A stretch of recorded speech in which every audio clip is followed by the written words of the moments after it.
Hi everyone, welcome back to Studio B. It's the AFL Outer East Netball Show. I'm Mel Broadley. And I'm Greg Heinrich, and we're excited to bring you another week of lots of news, really. You know, right across all the divisions. It was really, there were some massive wins out there and, you know, some really close results as well. But I'll let you go through there.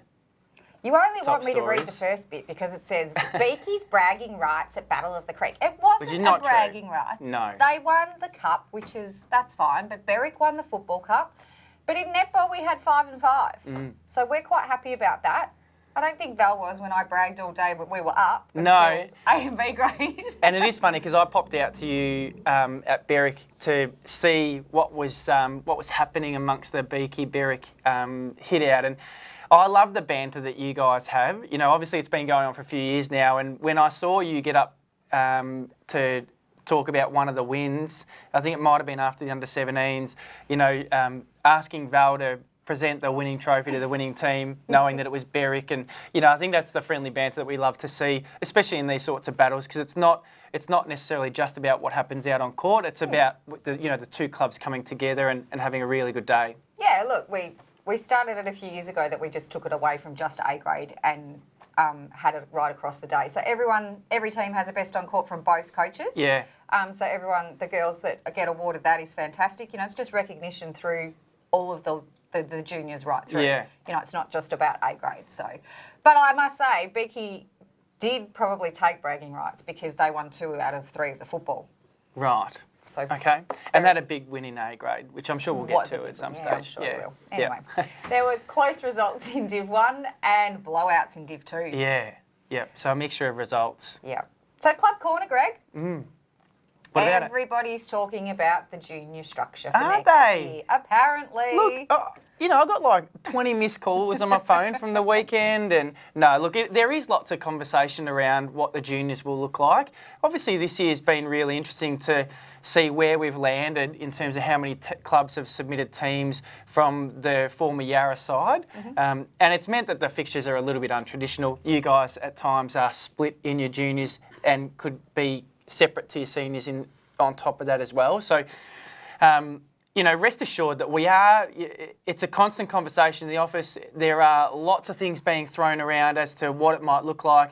It will be a massive improvement on this year, and more specifically what we're trying to do is make sure that juniors all play at the one venue rather than having blues and whites at a different venue, and then trying to align that as best as we can to the seniors, but also to the football in its own right. So we still have finals of this season to go. Yeah, I mean, look, my theory on this is that it can only get better. Yeah. Because you don't know how this was all going to pan out. It's teething problems. When we were at Sephinal, the same issues were occurring when we went from 1 team to 2 teams for the juniors. So I think everybody personally should just be a little patient and just let you do your job. Thanks, Mel. You're welcome. Yeah, and we will get there. And I think, you know, the other thing is that, like we've done this year on most of the big issues, we'll call everybody together and have a chat about it, because it's important from a communication aspect that we are able to come up with different ideas behind closed doors, share them, discuss them, have some really good things come back from you guys as to, you know, ways that we can maybe improve it, but then put out a structure looking into 2020 that is, you know, positive and builds on what we've done this year too. Look, I just see it as positives. There's a lot of netball going on. Everybody's still playing. You might not all be together at the moment, but we've still got the structure that we had previously, and it can only grow. So I think job well done to the league. That's my opinion. Thanks, Mel. And look, Cam, we've got to do a big shout out to Cam, because he does at the start of this year, you know, the amount of hours he put into that, and, you know, 12 o'clock, 1 a.m, 2 a.m. nights to get that fixture right really late when we had teams withdrawing. So yeah, awesome job, mate, and we really appreciate the work you've done. We're appreciative of what he's done, absolutely. Yeah. So let's go to the Prem Division results. I'll let you read them. Yeah, look, a couple of blowouts on this one. So Alinda defeated Woori 72-47. You know, that could have gone either way. Woori could have been a little bit closer to that. But again, Woori, their team seems to change a little bit each week. So depending on who they've got coming in, whereas Alinda, they've got a steadfast team, and we know that their lineup is it's got a lot of depth to it. So no surprises that they won. I just thought it might have been a little bit closer to that. The Battle of the Creek. So this is the one where Beaky get the bragging rights because in A grade they won 64-21. Oh, it was convincing. We had babies on the court. Yeah. It was hard. Yeah, and they had players back too. Danielle Cameron hasn't been playing the last couple of games, and she was back on Saturday, which would have strengthened their defensive end massively, made it hard on the younger girls. Actually, a couple of injuries on Saturday, which was a bit of a shame. Bianca went down really bad, Sensaro from Beaky with her ankle. Right. So fingers crossed she's okay. Yeah. During the week, unfortunately, M. Kerr heard. Well, she was another one we were going to discuss in the injury section, but while we're there, we can still do it now. Yeah, like, you know, when I turned up to Berwick and saw her on crutches, the prognosis for her was coming back, you know, was really good. Yeah, and then Thursday night, she said, you know, she's just injured at training and had some scans and looks like it's going to be an ACL, which is a real shame for her because she's at that age where, and the opportunities will still come, but she's certainly at that age where she wants to try and break into a VNL squad. She was with us at Saints this year in our Angels team, but, you know, this will just set her back another 12 months. She's a good kid. Or a young lady. Devastated. Yeah, so I know that she'll come back bigger and bigger and better. That's the thing. Like, you know, she knows how to look after it. She knows where she can go to get it back. So we wish you all the best, Em. The other results. So Cranbourne defeated Wandon 44-41. Now that's a good thing for Wandon. That's so great. Yeah, it's a solid effort, and you know Cranbourne still had their guns in there. Tara Cecil played in their back end, and. Well, I think, again, Wandon keep building each week. They've lost a couple at the beginning of the year that they're probably going to kick themselves for losing, but they're still in a good place coming into the last couple of rounds of the season. And the last one was Narry defeated Healesville. Healesville travelled all the way down to Narry, so all the way down to Narry, but, you know, it's a little drive down the highway. 75-26, so, you know, 49 goal win. It's a tough one. They're tough to take. Yeah, tough to take.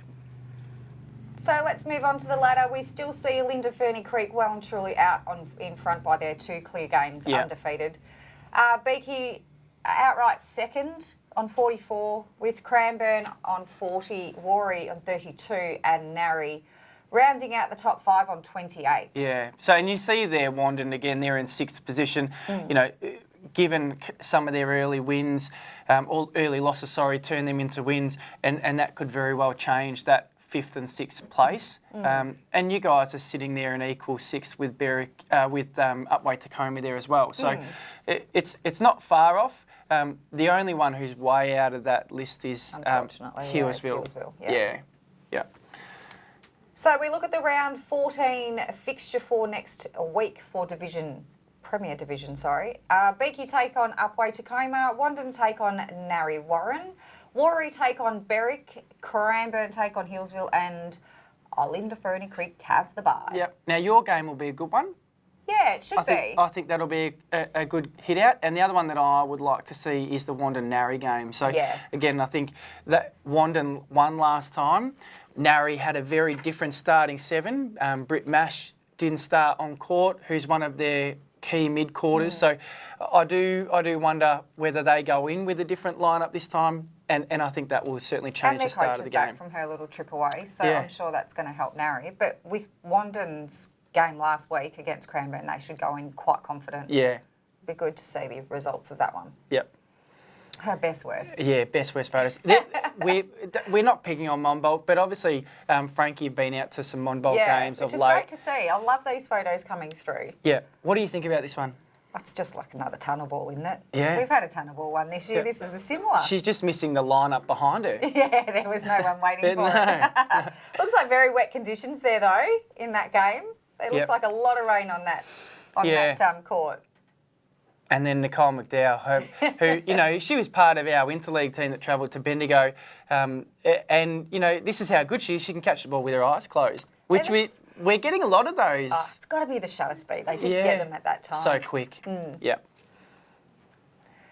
So we'll look at the Division 1 results, which was a split round. Yep. I didn't realise that last week when we went to air. So we saw Warburton defeat Monbolt 47-42. It's a bit of a close one. Just a couple of centre passes turned over, I guess. Yeah, and Monbolt, I don't know whether they will be happy about losing because that when we look at the ladder, we'll see that, you know, Warburton are just below them. I think they wanted to get a solid win against the Warburton girls. But, you know, I think Warburton are a team that continue to improve week in, week out too. So at Division 1, when we look at the ladder, I think we're going to see some really tight finishes at the end. Yeah, that's great. And then Pakenham had a super close one over Belgrave, 46-45. Yeah, and there's been a couple of those this year. Well, Belgrave specifically have been on the wrong end of the stick on 3 occasions. So they lost to Warburton earlier in the year by 1 goal.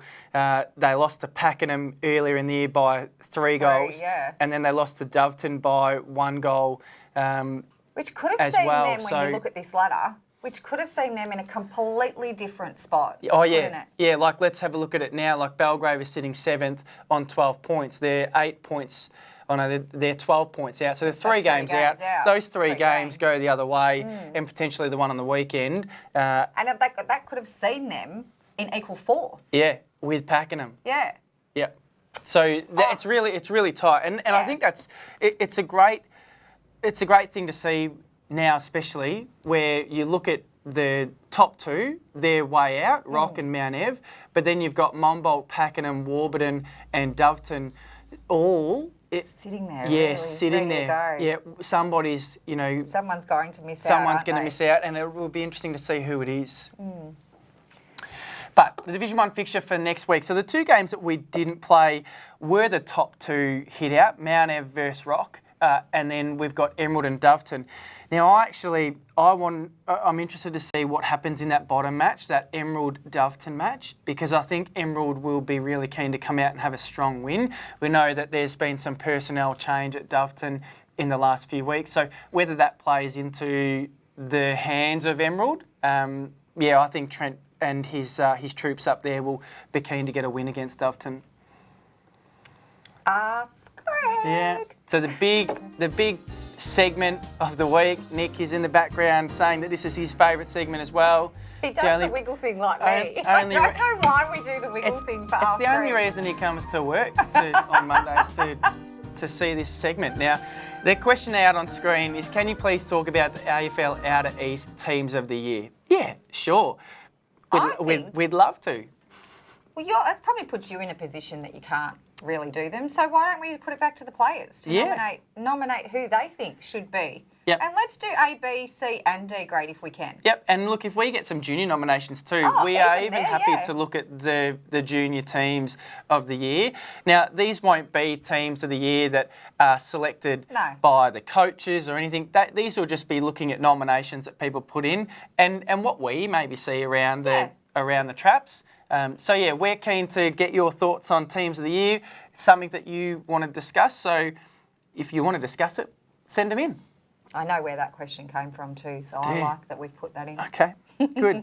I think one of the other things that, it's not an official question, but it caused a lot of discussion, especially with us at Inspire yesterday, was around the Rob Wright and Kelsey Brown scenario. If wasn't there, no one would be talking about it. I know, and there's a couple of things here because these sorts of situations happen, and we get our keyboard coaches pretty quick to respond and put their comments in there. Yeah, keyboard warriors. Without knowing the back end, Kelsey's just come off a World Cup tour. She's going to be a little bit fatigued still. They obviously have a strong relationship. If Rob Wright feels like he can speak to Kelsey in a firm way, I mean, he was no way out of line. I didn't think so. A couple of the comments were that he was savage and, that was a big spray. Now, I've seen some pretty big sprays. and equally by some others that are on that Collingwood bench in other competitions. So I think he was firm, and he certainly, he gave everyone his feedback. I can't give you a positive if you haven't been doing what I've asked you to be doing. But the timing was interesting too, because it's a quick timeout break. He doesn't have a lot of time as a coach, and what he wants to do is get across the information that he needs to quickly. Yes, he's mindful of his delivery, and you can see that. He actually comes back on and apologises on TV, which I don't think he needed to do, because that's between him and Kelsey, and they continue to talk on the bench later on, which shows that their relationship is a lot stronger than what people think. But I think even at that level, you could still be told what you've done wrong. Yeah. If it's affecting the game. Yeah, that's right. That's why I don't understand why everybody's... And I'm sure, look, everybody might talk about us and talk about their coach and whatever. It happens everywhere. Yeah. So I just don't think he was in the wrong. That's my opinion. Yeah, and there were a couple of other comments out there that just related to, his delivery, and that he was... that was maybe a little bit degrading to Kelsey. Now, I think the other thing we've got to look at is the relationship that they have. Take gender out of it, because I think that's a null and void argument, right? It's a coach-player relationship. Now, that relationship is the coach is employed to deliver and make sure that that team can perform. So they will utilise what they need to in terms of their feedback to try and motivate their players. Now, their relationship may very well be, I'm going to give you some tough love because I know that you can respond to it. Whether or not that's how it played out, we don't know. It's only speculation. Of it when it was filmed. Yeah, it's only speculation. And I'm sure there's plenty of coaches that have done worse. Yeah, but I think the message for us and the conversation that we had is, it's always important as a coach to engage with your athletes. Now, every athlete is going to be different. And the way that I engage with you, Mel, compared to the way I engage with Will or Nick here, at the GameFace team, to even the way that we engage with the girls at Saints, everybody's different. So my method of engagement is totally different to... I know, you try to win them over and you're just mean to me. I'll give you a bit of tough love. and look, she responds really well to it. So, there's outtakes. They'll pop up. It'll be fine. and we can chat about that. I'm sure you'll talk to me about that off air as well. But even, I love to talk to people about, mine and Jade's relationship and how our feedback works between one another, because there's so many different hats that we've got to put on, and often the last one that we get to put on is the husband and wife hat.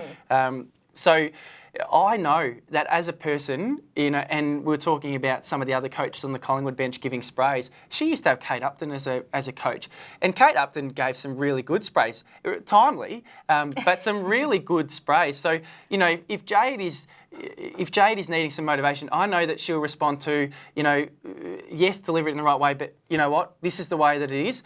Let's get moving on this, and she'll pick up whatever she's doing and she'll say, yep, you know what, that's what we're going to do. So it's relative and it's different for everybody, but keyboard warriors need to sort of tone it back a little bit. They're everywhere. Let's have a look at the Division 2 results for round 15. Yeah, and you snapshotted this really well earlier. Some blowouts. Yarra Glen versus Yarra Junction. Yarra Glen got up 57-49. That wasn't too bad. That's a close enough game. And I know Yarra Junction, again, they're keen to get some of those bigger scalps throughout the second part of this season. Unlucky on the weekend, but, keep going, guys. Kinglake defeated Powertown 62-32. So that is a pretty big smashing, 30 goals. Same with Seville and Alex, 69-21. And just looking at that again, I think their team, Seville, they'll come into their own coming into that finals. Had a chat to one of the Yay girls yesterday who came into our boys' academy to do some nutrition stuff, and she thinks Seville will be there at the end against them. They just seem to have the depth and the game to be able to match it against them. And Yay was the last game that we'll look at, and that was defeating Gembrook 80-16. So that one was a massive one. So that leaves us with the ladder for Div 2 with Yay over Seville by 1 game. Then Kinglake on 44, Yarra Glen on 40, and Alex rounding out the top 5 on 32 points. Yeah, and look, Powertown and Yarra Junction still have an opportunity to make that 5th position. Yeah, they're both sitting on 28, only 1 game out. So that's a good run home again for finals, just like Div 1. It could be anybody's 5th spot there. Yeah, and if they're winning games at the end of the year, they're going to come into that 5th spot in form, and we all know that you just need to make finals and anything can happen. That's right. So round 16 for Div 2's fixture sees Powertown take on Yarra Glen, Seville take on Gembrook, and Alex take on Kinglake, leaving the byes with Yarra Junction and Yay. Yep. Okay, let's have a look at 17 Blue because there is a few things mixing with the ladder there. And the other thing, actually, let's talk about the ladders here too because we are on junior. We're on the junior theme right now. So 17 Blues is Rock, undefeated on top, over Cranbourne, Narry, Berwick and Dufton. Yep. But we want to talk about the calculations of the ladders. Yes, because that's been a bone of contention for some of the clubs too. I did see an email this week come out of the explanation of that. I actually think that was a really good explanation. Yeah. Look, it's hard to see where things have actually gone wrong because when you enter your competitions through My Netball, you can select whether it's a match ratio or games and points and whatnot. And it seems to be that what was put into My Netball, they're working off a different ladder that doesn't recognise the draws, and that's going to shift some of those results. So that it will change. I know Cam's been backwards and forwards with Netball Vic to try and get a resolution on it, and it has been quite challenging to get an answer for it. So there is going to be adjustments potentially to some of those junior ladders, just purely based on adding the draws in there that'll adjust some of those results. So let's go back to the 17 Blues who we're going to talk about. Yeah, let's have a chat about it. Over the weekend. Yeah, Alinda got another win on the weekend. They defeated Warburton 30-15, so that's a good win for them. Again, especially in that blue division where they have had some tough losses, to now get a good win towards the end of the season is really, really positive for them. Cranbourne defeated Wandon 47-10. You guys beat a Beaky 32-21. So bragging rights to Berwick on this one. I'm actually quite proud of these girls because they've played a lot of their season without Brooklyn Prescott. Yeah. She wasn't going to play on Saturday, but came off the championships like this. She was at Nationals, yeah. Yeah, at Nationals in Queensland all week. And then we've brought Brooke Hunter in, who we were lucky enough to add to our goaling lineup with some Hinchcliffe. The girls only beat Beaky last time by 3 goals.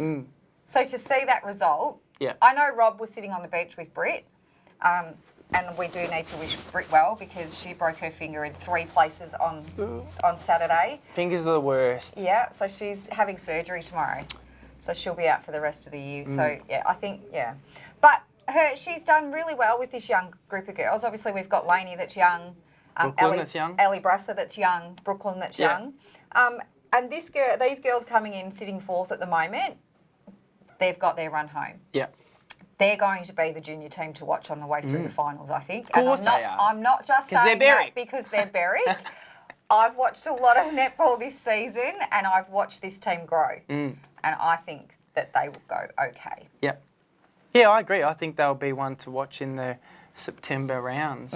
So we're rounding out the other teams, though. The Packy Dufton game. Draw. Nail biter. I hate them. As a coach, I hate them. You just don't know which way it's going to go. And, a break at centre pass and then you break it back and then the time's running out and then somebody misses a goal, somebody gets a goal.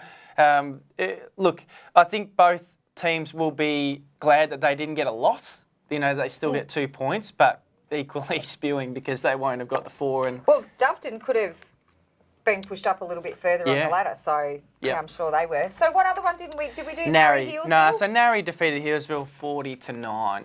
Yeah. So yes, getting closer to finals. It's exciting. It is exciting. Yep. Feels like it's been a very long season. Yeah, but I think there's times where it feels like that. But then, VNL, it's already over. Can't even get my words right. It's already over. There's finals now. That seemed like it was going to be quite a long season. And then before you know it, it's gone. So I think before we know it, it's going to be September and we'll be into finals and getting our teeth stuck into the reviews for that. That's it. All right, so until next week, get your game face on.